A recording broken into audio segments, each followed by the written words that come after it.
ai là dân tộc Mông thì chào nhau đi.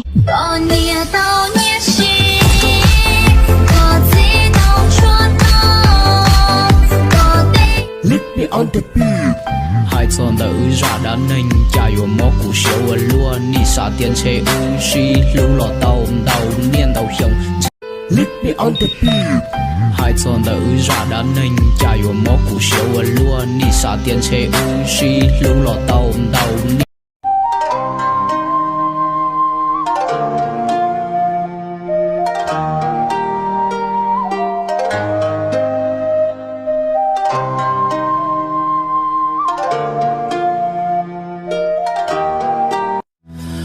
虽然早些周过，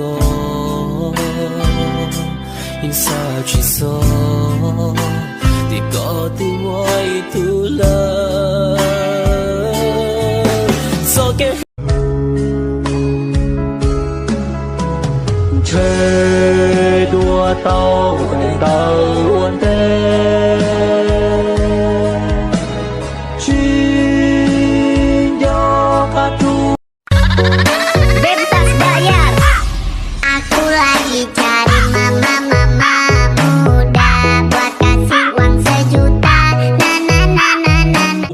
先让谁？先让我。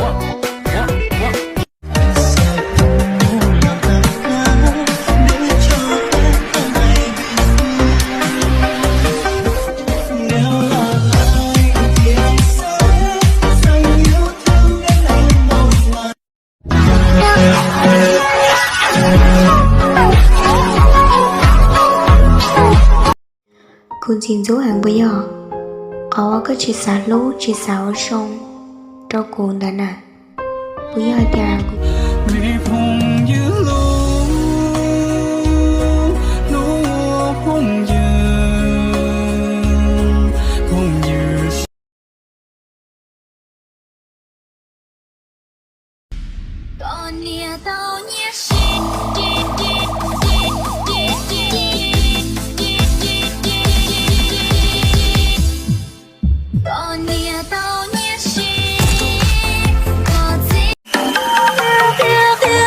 Mời bạn đến với Hà Giang, ngắm nhìn cảnh sắc say mê lòng người.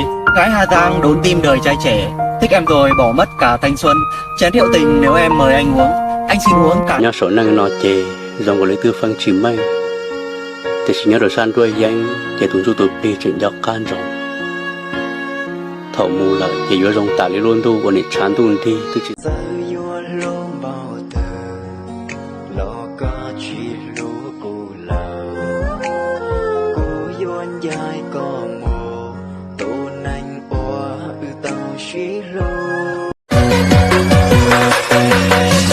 Hãy ra chinh, hãy ra tăng, hãy có tăng của cậu, kẻ của rau sang áo ta rai, hãy ra sáng, hãy. Giờ loài nhớ, chú loài sông sông nơ, sa cha cả lu xia li hia, lu thế sa lu to. Bé ba nó su ni bột tháp bia.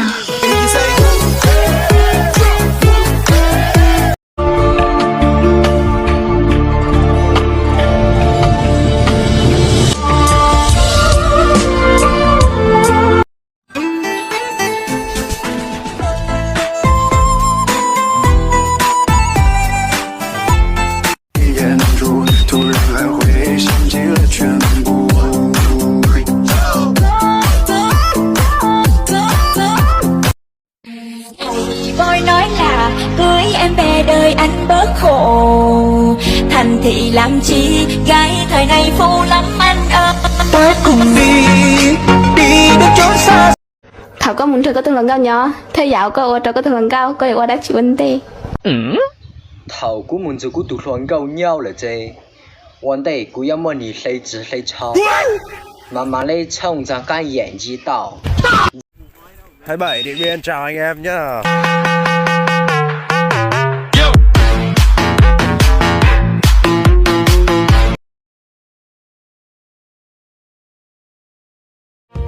Giờ tụi này hoa lúa chỉ lúa giờ đây bao cha lo lo nhưng chỉ lúa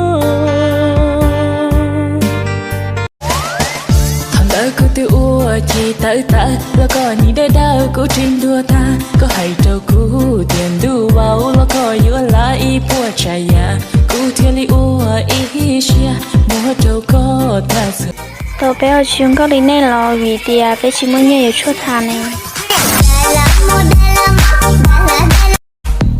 Trung tình nhất phố nhưng mà bố không cho yêu.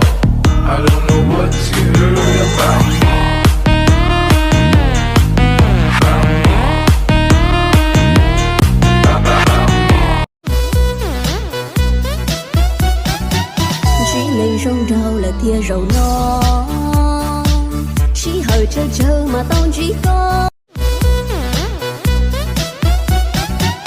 Chỉ lên rong rau là tia rau no, chỉ hơi trơ trơ mà tao chỉ có. Ai tộc cô nhẹ vì có yêu lại, cô chỉ sơn cha.